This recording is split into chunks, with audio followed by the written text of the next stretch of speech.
Students, now due to lockdown, today we started the online classes. Now we start the topics today. So it's the first time to use the video. Now the topic today we started the new chapter is polymers. It's the polymers. And the name in Hindi is बहुलक. So सारे students आज हम लोग बहुलक के बारे में discuss करेंगे. सबसे पहले पॉलीमर या बहुलक है क्या? Polymer means more and mer means unit. The more units are collective forms is called polymers. बहुत सारे यूनिट्स, बहुत सारी इकाई जब जुड़ती है that is called the polymer. Now let's discuss definitions. Polymer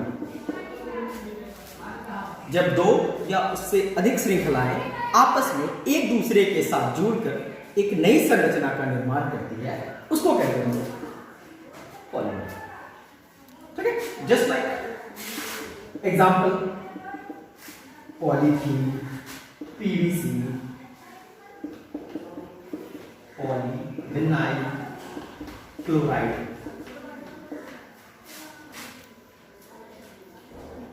इसके साथ ही हम लोग अब क्या polymerisation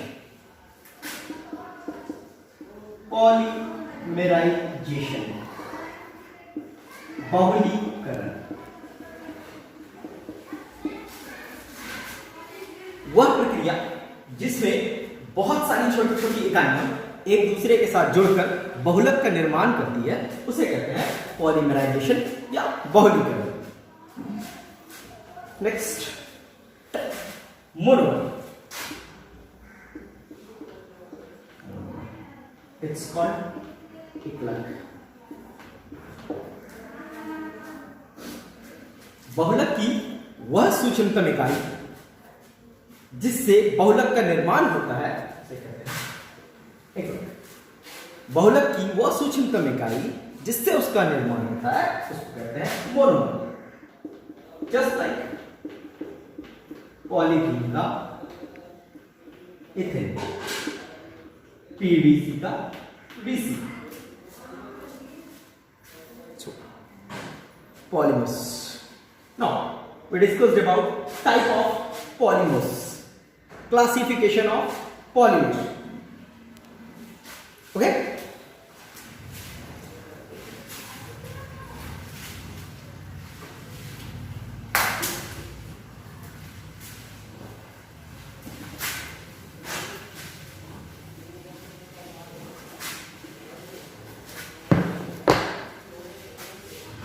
Classification of polymers. Classification of polymers. There are different ways where we classify the polymers. Different ways. In this, first is that based on natural sources.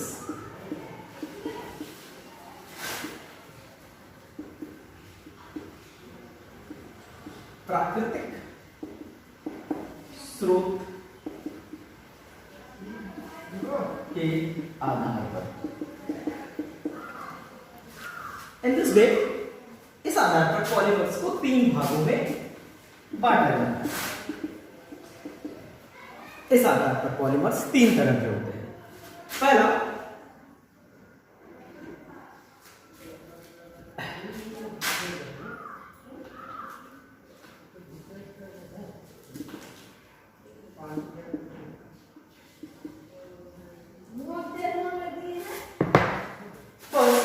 natural polymer.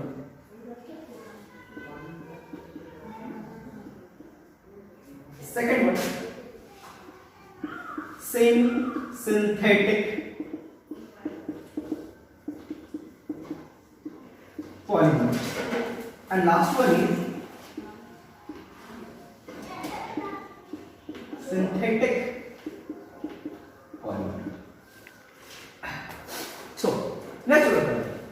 It is in Hindi प्राकृतिक polymer. Semi-synthetic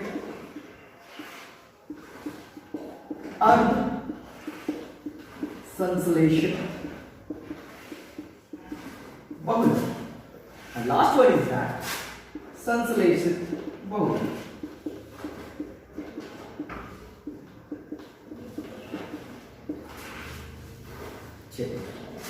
Now discuss about that natural polymer, प्राकृतिक बहुलक. वैसे बहुलक जो प्रकृति से प्राप्त होते हैं, प्रकृति से प्राप्त होने वाले बहुलक. वैसे बहुलक जो प्रकृति से प्राप्त होते हैं उन्हें हम लोग प्राकृतिक बहुलक कहते हैं. जैसे क्या, ये प्राकृतिक बहुलक के example starch, protein, cellulose etcetera. Synthetic polymers वैसे पॉलीमर्स जो प्राकृतिक बहुलक के रासायनिक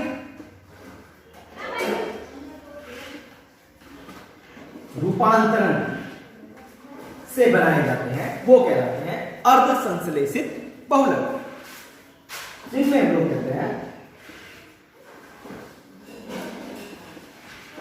सेलुलोज नाइट्रेट, सेलुलोज एसीटेट, संश्लेषित बहुलक वैसे बहुलक जो पूर्णतः कृत्रिम रूप या मानव निर्मित होते हैं, या मानव निर्मित होते हैं, उसे कहते हैं संश्लेषित बहुलक. जैसा कि आप पॉलीथीन, पीवीसी, ये 3 टाइप हैं जिन्हें हम लोग स्रोतों के आधार पर बांटते हैं, और ये 3 टाइप्स के पॉलीमर हैं. नेक्स्ट,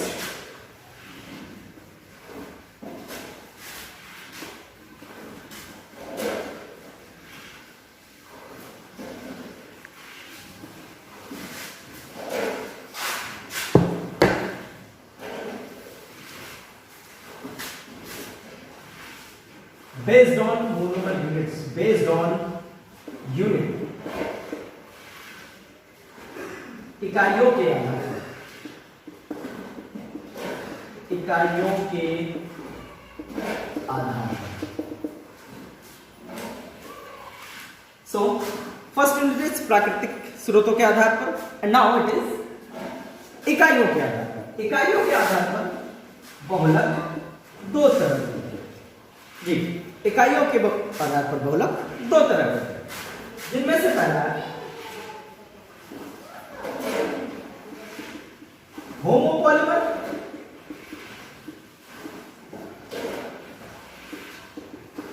समबहुलक. सेकंड है कोपॉलीमर,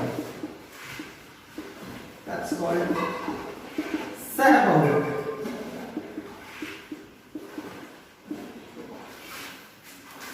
जैसा कि नाम से ही पता चल रहा है, homo and copolymer. Homopolymer, what does it mean? That homo means equal and it is polymer, equal polymer. Those polymer in which only one type of monomer units are present.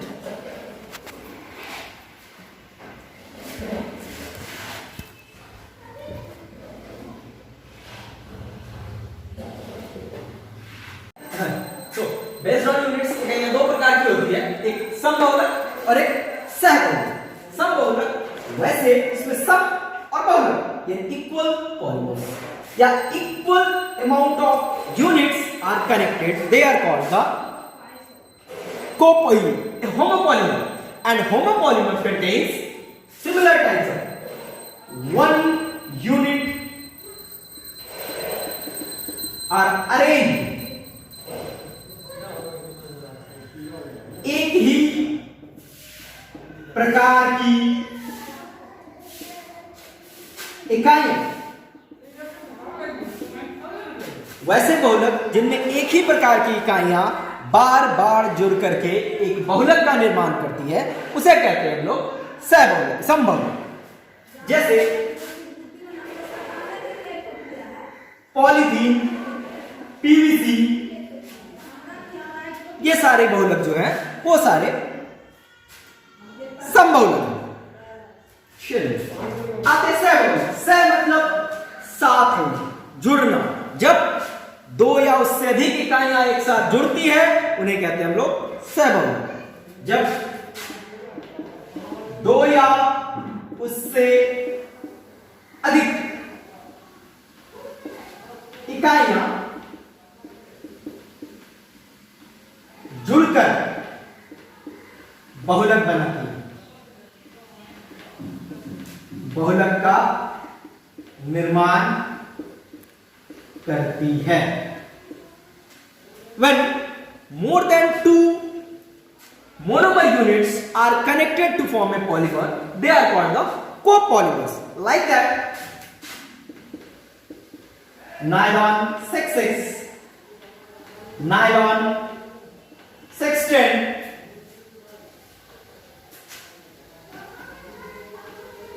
terylene, etc. They are called the copolymers. These are the based on the monomer units, homopolymer and copolymer. Now here are the third part we discussed about that.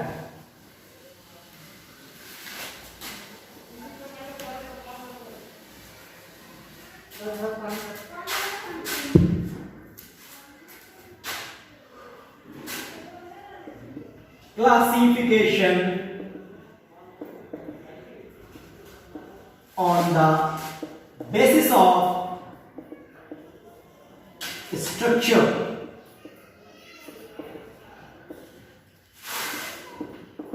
संरचना के आधार पर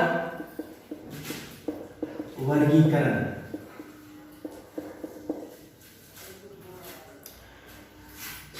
polymers को हम लोग उनके structures के आधार पर भी डिवाइडेड करते हैं। इस आधार पर जितने भी पॉलीमर्स होते हैं वो तीन तरह के होते हैं। स्ट्रक्चर के आधार पर पॉलीमर्स तीन तरह।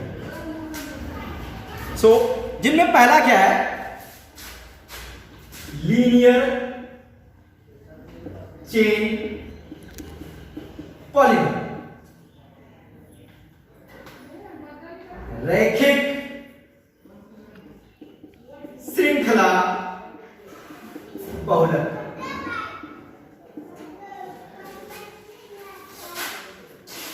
रैखिक श्रृंखला बहुलक जिनमें वैसी इकाइयां केवल मोनोमर यूनिट्स, मोनोमर इकाई एक ही रेखा में जुड़ी होती है, रेखा में जुड़ी होती है, वो रैखिक श्रृंखला बहुलक कहलाते हैं। जिनमें सिर्फ एक ही प्रकार की इकाइयां जुड़ी होती है और वो सीधी रेखा में जुड़ी होती है उन्हें, जैसे पॉलीथीन, पीवीसी, एक्सेट्रा। दूसरी है ब्रांच चेन पॉलीमर।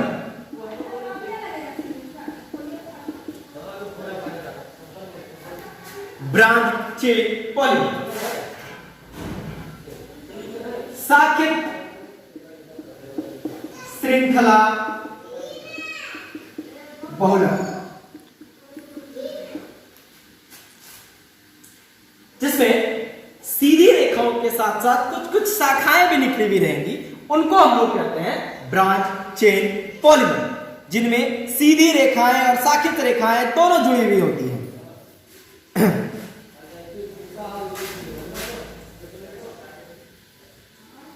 और next one is that cross linked polymer, तिर्यक बंधित बहुलक। वैसी इकाइयां जिनमें चेन सीधी रेखा और अत्यधिक साखित रेखाओं के साथ जुड़ी होती है उनको कहते हैं हम लोग तिर्यक बंधित बहुलक। इनमें जैसे कि बेकेलाइन, मेलामीन, इनकी उदाहरण जो साखित श्रृंखला बहुलक होती है। साखित श्रृंखला बहुलक के उदाहरण है कुछ इस प्रकार कि जैसे रबर या कहें तो PMMA, ये सारे इनके उदाहरण हैं। तो this is the third part, classification based on structure.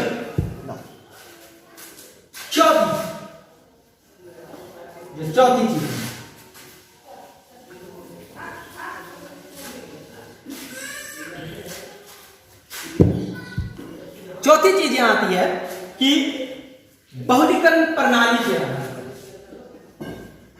बहुलीकरण प्रणाली के आधार पर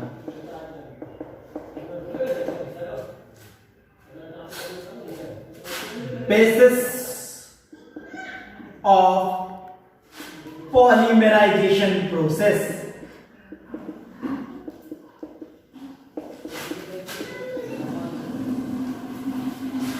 बहुलीकरण प्रणाली के आधार पर। इस आधार पर बहुलक दो तरह के होते हैं। इनके आधार पर बहुलक दो तरह के होते हैं, जिनमें पहला है योगात्मक बहुलक,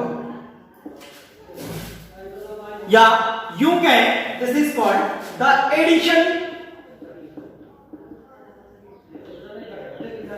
पॉलीमर। एंड दूसरी जो है वो है संगणन बहुलक, that is called the condensation polymerisation.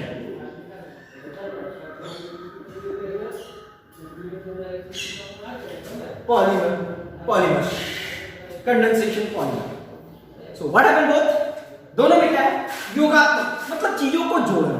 जब चीजें जुड़ती हैं और एक बहुत बड़ी आकृति या बहुत बड़ी इकाई का निर्माण होती है तो वो योगात्मक बहुलक कहलाते हैं। यानी डेफिनेशन क्या है, वैसी इकाइयां जिनमें दो या उससे अधिक समान या विभिन्न प्रकार के एकलक जुड़ते हैं एवं किसी अन्य पदार्थ का निष्कासन नहीं होता है, उन्हें कहते हैं हम लोग योगात्मक बहुलक। चलिए फिर से डिस्कस करते हैं। वैसी इकाइयां जिनमें दो या उससे अधिक एकलक आपस में जुड़कर बहुलक का निर्माण करते हैं परंतु किसी अन्य पदार्थ का निष्कासन नहीं होता है, उन्हें कहते हैं हम लोग योगात्मक बहुलक। पॉलीथीन,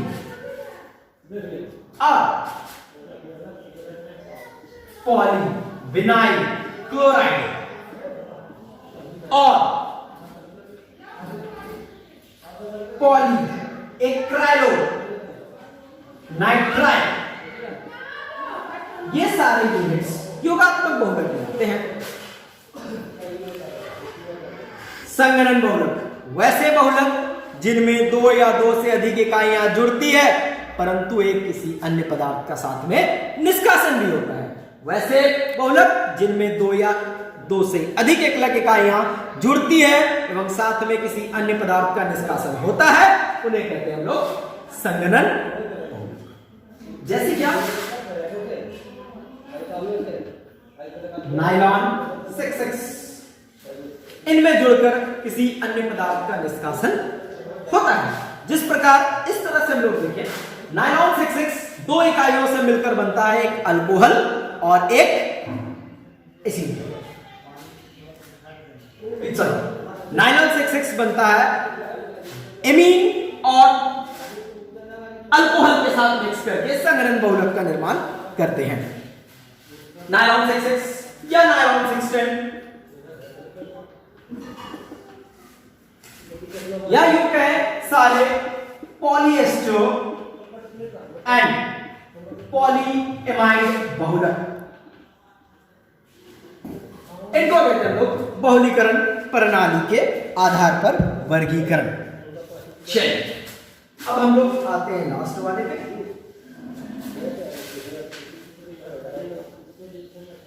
एक और क्लासिफिकेशन ट्रेंड है जो है आणविक बलों के आधार पर। आणविक बलों के आधार पर, बेसिस ऑफ मॉलिक्यूलर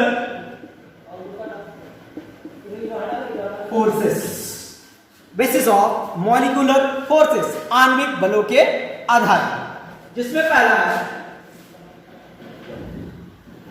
इलास्टोमर,